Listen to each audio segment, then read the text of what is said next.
We are a combination of emotions and thoughts. An old Native American tale likens these emotions and thoughts to two wolves. One is negative, the other wolf is good. When we feed negative thoughts such as sadness and fear, our mind loses clarity, making it hard to put things into perspective.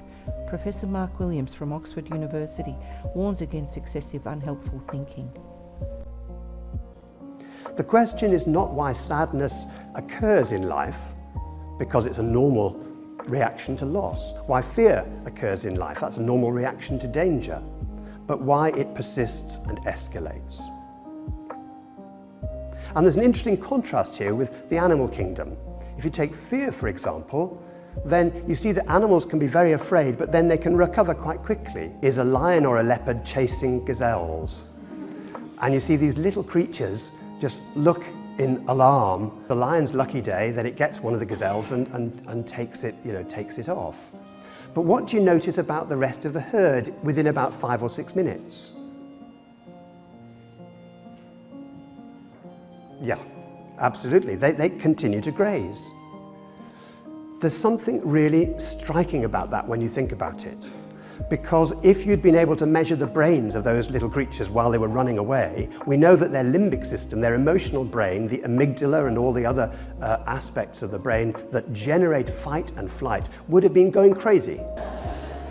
So these poor creatures that evolved to deal with lions and leopards now have to learn something new. It's extraordinary that that panic, that actually we know what that feels like, many of us, if we've been really afraid, that could then disappear so quickly. What's happened is that they've evolved a fear system which actually needs to switch on when there's danger, but it needs to switch off again very quickly when the danger is past. And if the lion's got a gazelle, then probably there's going to be 3 days grazing before the lion appears again. They have to eat to live, and so they go back to eating. And something which switched on in a very dramatic way then switches off in just a dramatic way. Now, humans have evolved something else, as well as this ancient fight-flight mechanism. We've overlaid it with something else. And that's the ability to think, the ability to remember, the ability to imagine. So our ability to remember and imagine, unlike the gazelles, we don't stop running. And that becomes a big problem. So you see how just in ordinary things, if we're not aware, if we don't catch the thoughts, we can actually get dragged down and enveloped, enmeshed, entangled. How many other words can I think of this? Into a huge web of thoughts. And the problem is when our mood gets entangled in a web of thinking. Thich Nhat Hanh, who's a very famous Vietnamese teacher, he illustrates this by talking about where is your mind when you're doing the dishes. And generally, because dishes are not a fantastic, beautiful moment, your mind is usually on something else, perhaps what you're going to do next. And maybe you plan, when you've cleared up this lot, you'll just have a cup of tea and a cup of coffee or whatever before you go off. But where are you when you're drinking your tea? You're probably actually planning the next activity.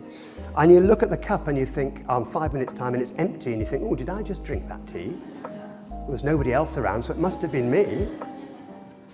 And so you go on in life just leaning forward into the next activity rather than being with this one, because this one's trivial, and it's sort of like you're postponing life. Our thoughts can creep in on us when we least expect them, and sometimes we fall into the trap of reacting to what comes to mind, often allowing our thoughts to disconnect us from the present moment.